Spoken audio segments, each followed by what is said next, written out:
Hello नमस्ते सलाम। मैं मोहित वोरा। स्वागत है आपका गवर्नेंस इन डेप्थ पर। एजुकेशन सीरीज के पिछले पार्ट में हमने देखा कि कैसे तमाम पॉलिटिकल खींचातानी, ब्यूरोक्रेटिक परेशानी और डर्टी पॉलिटिक्स के बावजूद आप गवर्नमेंट ने 500 नए स्कूल्स के बराबर 20,000 क्लासरूम्स बहुत ही कम समय में बना दिए। अगर आप चैनल पर नए हैं तो इस लिंक पर जाकर पिछले वीडियोस ज़रूर देखिए। आज के इस वीडियो में हम कहानी को थोड़ा और आगे बढ़ाते हैं और समझने की कोशिश करते हैं कि जो स्कूल्स पिछले 5-7 सालों में बने उन्हें कैसे आज तक मेंटेन किया गया, किन लोगों ने इसका पूरा प्लान बनाया और कौन लोग हर दिन अपनी मेहनत और लगन से गवर्नमेंट स्कूल इंफ्रास्ट्रक्चर को शानदार तरीके से मेंटेन कर रहे हैं। स्कूल्स की बिल्डिंग्स बना देना फिर भी आसान काम है। बजट्स पास कर दो, टेंडर्स निकाल दो और स्कूल्स की बिल्डिंग तैयार। लेकिन उसे मेंटेन करना सबसे बड़ा चैलेंज होता है। हम रूटीन नहीं देखते हैं कि कैसे इनॉग्रेशन के कुछ ही महीनों बाद schools, colleges, government hospital, hostels, roads, bridges की हालत बद से बदतर हो जाती है, क्योंकि पैसा फीता काटने में है, मेंटेनेंस में नहीं। जिस भवन के छज्जे क्षतिग्रस्त हैं और उसके ऊपर लिखा हुआ है कि कृपया दूरी बनाए रखें, उसी के अंदर हम 800 बच्चों को एमसीडी पढ़ा रही है। इनके नाम तो ये नहीं, सीरियसली इनके नाम तो बिल्कुल ग्रेनाइट पे है और बच्चों को ऐसे बिठा रखा है।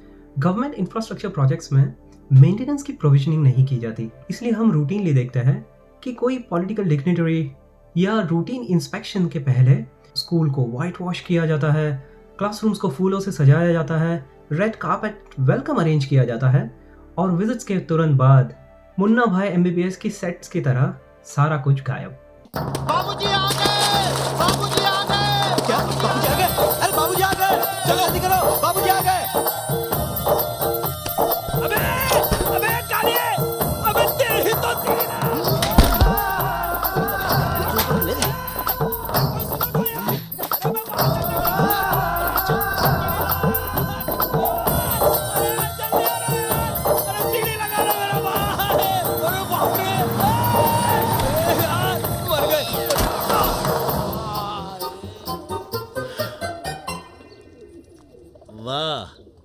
बोर्ड नया लगाया है बेटे ने। हाँ एकदम, टेलीग्राम मिलते ही। सिमिलरली प्रेसिडेंट या प्राइम मिनिस्टर की विजिट्स के पहले सड़कों को चमकाया जाता है, फूलों से और गमलों से सजाया जाता है, रातों रात गड्ढे गायब हो जाते हैं और विजिट्स के बाद पहली बारिश होते ही सड़कें बह जाती है। This stretch of road in Bangalore University was repaired just ahead of Prime Minister Narendra Modi's visit on June 20th, when he took this road to inaugurate the Dr. B.R. Ambedkar School of Economics University.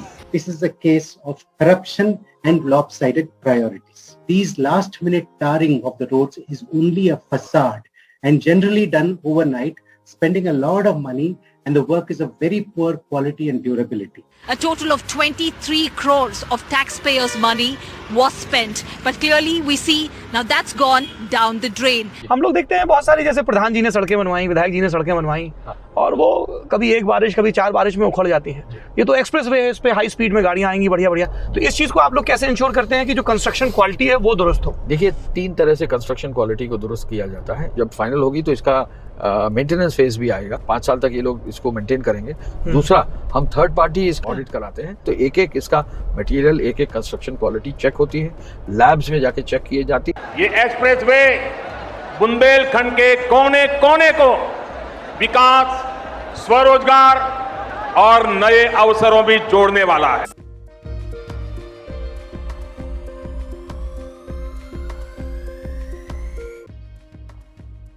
इन सब कामों के लिए special budgets भी पास होता है और करोड़ों रुपए खर्च किए जाते हैं। नतीजा क्या निकलता है?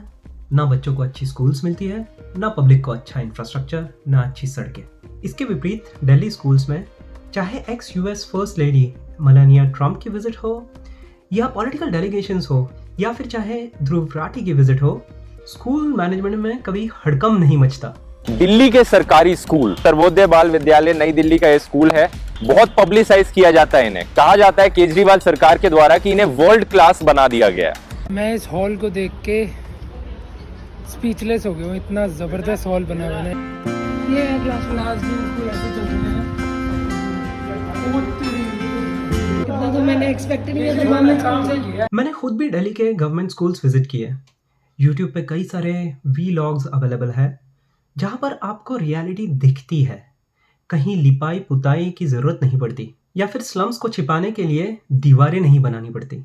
इस मॉडल को एक्सपोज और सिरे से खारिज करने के लिए दिल्ली बीजेपी ने कई सारे स्कूल्स में विजिट की, लेकिन उनके हाथ भी पंखे वाले स्टोर रूम के सिवा कुछ ना लगा। ये दीवार है, एक प्रकार से ये सारा चीज आपके सामने है और ये मनीष सिसोदिया जी और अरविंद केजरीवाल जी के अनुसार ये वर्ल्ड क्लास है। ये हमारा ये स्टोर रूम है। ये स्टोर रूम में ये सारे बेंचेस रखे हुए हैं। यहाँ आकर के मनोज तिवारी जी और डेलीगेशन यहाँ आकर फोटो खींच कर चले गए। अब देखिए, मुझे ये लगता है वो खामियां निकालने के लिए आए थे। वो दिल्ली सरकार के स्कूल के ट्रांसफॉर्मेशन या जो एजुकेशन में एक रिवोल्यूशनरी जो इम्प्रूवमेंट हुआ है वो देखने या समझने नहीं आए थे। ये हमारा केमिस्ट्री का लैब है। ये जो आप देख रहे हैं सामने, ये स्क्रीन है और स्क्रीन के जरिए, वीडियो स्क्रीन के जरिए बच्चों को जो लाइव क्लासेस दिए जाते हैं अलग अलग सब्जेक्ट के, वो उसके लिए तैयार किया गया है।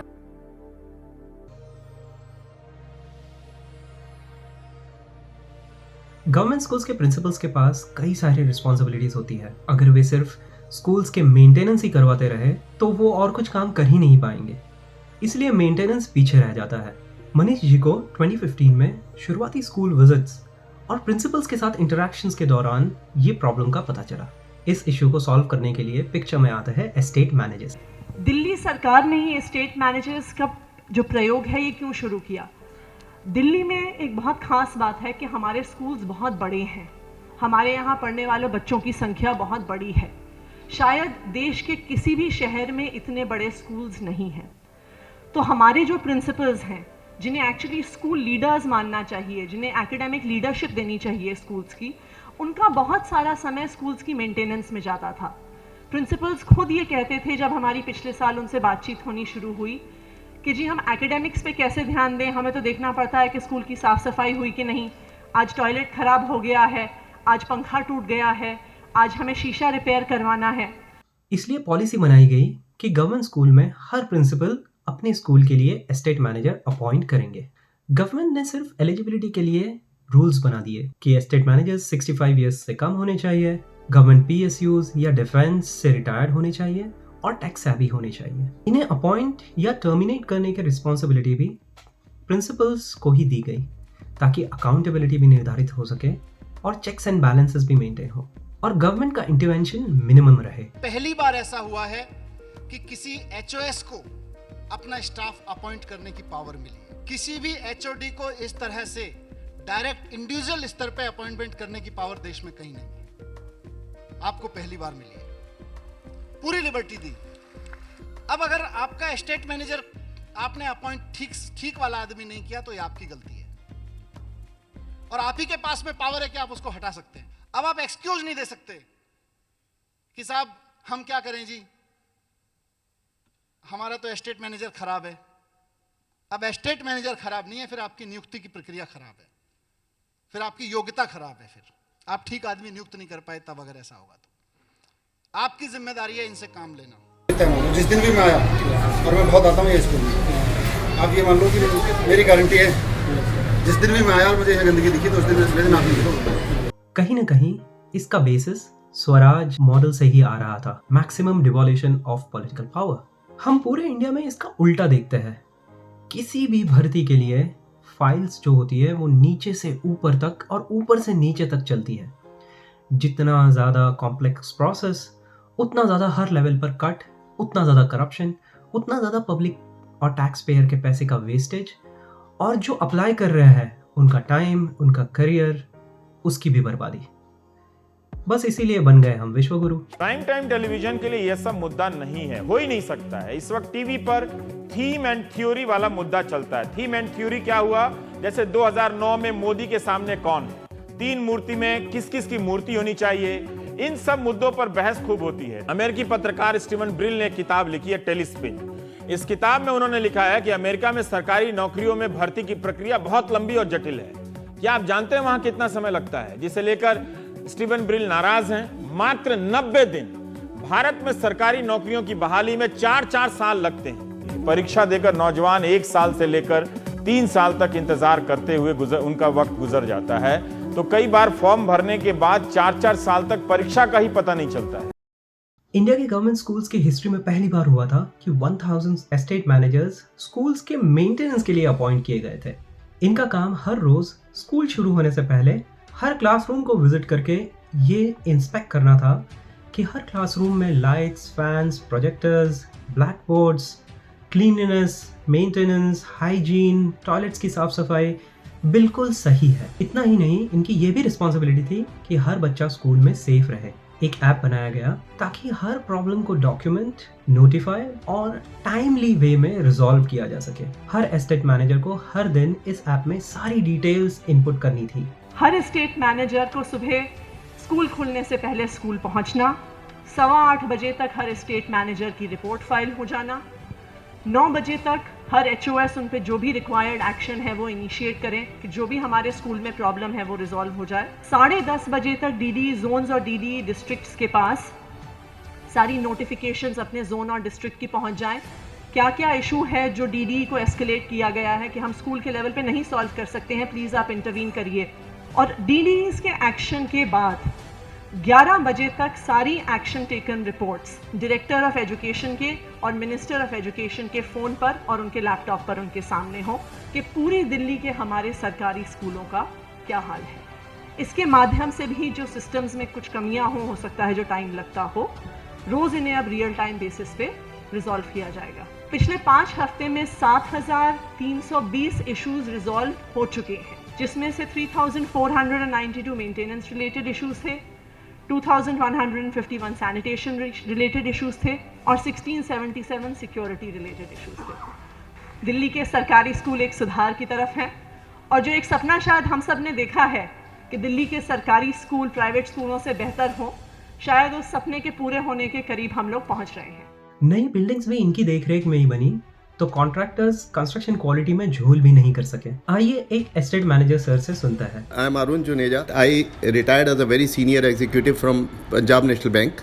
The facilities provided to the students, whether they are working desk, classrooms, fans, lights, washrooms, keeping them well so that the children do not suffer and they devote maximum of time in their studies. Moreover, they do not go out of the school premises. It was seen that leave the school, we were given ample of sanitation staff to take care of the washrooms when the children enter the washroom. Fire safety certificate is there. The fire extinguishers are also not outdated. We also do mock drills. We keep on teaching the children about their safety, what to do and what is bad touch and what is good touch. We have to reach half an hour before school timings. We just have a look of all the classrooms and we just see whether every gadget is working. Specifically check the labs, whether some acids are not kept out. In the playground, whether Malba, there's no Malba over there. Whatever is faulty, we have to enter all those things found in the app also every day. That app goes to the HOS as well as our higher authorities. Then it's my duty to go to HOS and discuss it with him that these things need repair immediately. After discussing it with him, it becomes imperative on both of us that these things are rectified as soon as possible. Most of the things which need priority, like fan not working, tube light not working, they are repaired the same day. Suppose water filter is not working, then immediately a complaint is lodged and whatever time, a day or two they take for this thing. And in the meantime, when water filter is not working, since it is a safety hazard, we just ensure that the children get filtered water. To get the work done and to see that it is done perfectly well is my responsibility. इन्हीं estate managers की बदौलत आज 7 साल बाद भी schools वैसे ही चमक रहे हैं जैसे कल ही बने हो। अगर ये गवर्नेंस नहीं है तो और क्या है? मैं बहुत खुश हूँ कि हमारी कैबिनेट के अंदर शिक्षा विभाग जो है वो सही आदमी के हाथ में है। बिल्कुल पागल है ये। Thank you so much. हमने इन वीडियोस में डिस्कस किया कि एजुकेशन की इम्पोर्टेंस क्या है, इंडिया में गवर्नमेंट स्कूल्स की हालत क्या थी, कैसी है, और दिल्ली में school education infrastructure, good governance, political will और पॉलिसी इंटरवेंशन से कैसे 7 सालों में इम्प्रूवमेंट आ गया। ऐसा नहीं है कि सारे स्कूल्स वर्ल्ड क्लास बन गए, अभी भी कई स्कूल्स में काम चल रहा है, रेनोवेशन चल रहा है और कई स्कूल्स में काम बाकी है, पर मुझे लगता है कि शुरुआत शानदार हुई है। और आप गौर कीजिए कि जो चीज़ें एजुकेशन मिनिस्टर मनीष जी और अतिशी जी ने 2016 में कही, वही सेम चीज़ें 2020 में, मतलब 4 साल बाद भी मुझे एस्टेट मैनेजर अरुण जुनेजा जी ने बताई, और मैंने खुद उनके स्कूल में ये सब अपनी आंखों से देखा और अनुभव भी किया। इसका मतलब जो सिस्टम्स शुरुआत में बनाई गई वो आज तक सुचारू रूप से चल रही है, बेहतर हो रही है और इसीलिए स्कूल्स चमक रही है। इससे सीखने और अपने स्टेट्स में रेप्लिकेट करने के लिए CM Telangana KCR Rao, CM Tamil Nadu MK Stalin, CM Punjab Bhagwant Mann और कई सारे स्टेट्स के एजुकेशन डेलीगेशंस दिल्ली के स्कूल विजिट कर चुके हैं। बच्चों से बात किया, बहुत ही प्रसन्नता मिली। कुछ तो बच्चे कह रहे थे हम एलान मस्क बनना चाह रहे, तो यानी कि उसका सोच विचार ही बदल गया। आज स्कूल देखने के बाद वाकई में बहुत ही सराहनीय, बहुत ही प्रशंसनीय एक अद्भुत कार्यक्रम यहाँ हुआ है। मैं दिल्ली मुख्यमंत्री जी को तहे दिल से मुबारकबाद पेश करता हूँ, बधाई देता हूँ। और दिल्ली के सिटीजन जो है वो खुशकिस्मत है, इतनी अच्छी सेवाएं उनको मिल रहे हैं। ऐसे प्रयास हर जगह होना चाहिए, अगर हो जाए तो हमारे हिंदुस्तान का कल्याण हो जाए। Decided to improve the infrastructure, cleanliness, security, water, toilets. This gave a confidence in the entire system that this government means business. Then we started demolishing the existing buildings and constructing new buildings. And you see the kind of buildings that we have today. We now have swimming pools in the schools. You can't even think of swimming pools in a government school. We have very good infrastructure. Delhi के जितने पुराने schools थे, sir के guidance में उनके सबके principles को सरकार बनते ही बुलाया गया कि भाई हम आपसे वर्ल्ड क्लास एजुकेशन चाहते हैं, आप हमें बताओ हमें क्या करना है। सो बेसिकली 200 प्रपोजल्स, हमारे 1000 प्रिंसिपल्स हैं, तो 1000 में से कुछ को लगा ऐसे ही होगा, पता नहीं पहली बार इनकाउंटर हो रहा था। 200 लोगों ने कुछ लिख के दिया हमें, उसमें से 200 में लार्जली किसी ने अपनी छत रिपेयर कराने का बोला, किसी ने पंखे रिपेयर कराने का बोला। 54 प्रपोजल्स कंसोलिडेटेड प्रपोजल्स थे कि हाँ प्रिंसिपल के पास अपना विज़न है स्कूल को लेके और सरकार पे भरोसा करके उसने एक वेल थॉट विज़न दिया है। So this school was one of them. तो आपको एक स्कूल हमने दिखाया SOSC जो नया मॉडल है, एक स्कूल है जो पुराने स्कूल का रीमॉडलिंग, नया अपग्रेडेशन कैसे हुआ, ये उसका मॉडल है। इसका मकसद सिर्फ हेडलाइंस बटोरना और प्रोपेगेंडा करना न होकर दिल्ली एजुकेशन मॉडल से सीख कर इसे अपने स्टेट्स में इम्प्लीमेंट करने का है। मुमकिन है और कोशिश भी है कि पूरे इंडिया में जैसा रेवोल्यूशन दिल्ली में आया वैसे आए, और अगर पॉलिटिकल विल हो, अच्छी नीयत हो तो ये पॉसिबल है। जैसे दिल्ली में पायलट्स किए गए, वैसे ही पूरे इंडिया में दिल्ली को एज अ लैबोरेटरी मान सकते हैं और उसी मॉडल को एनहांस करके अपने स्टेट्स के हिसाब से पॉलिसी इंटरवेंशंस करके पूरे इंडिया के स्कूल्स को शानदार बनाया जा सकता है। क्योंकि पैसे की कमी नहीं है, कमी नीयत की है।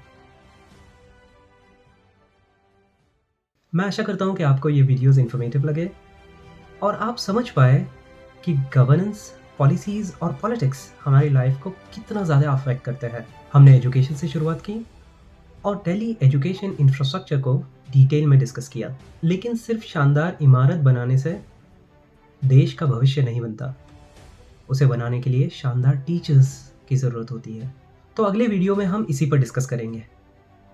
तब तक के लिए thank you, bye bye, take care of yourself.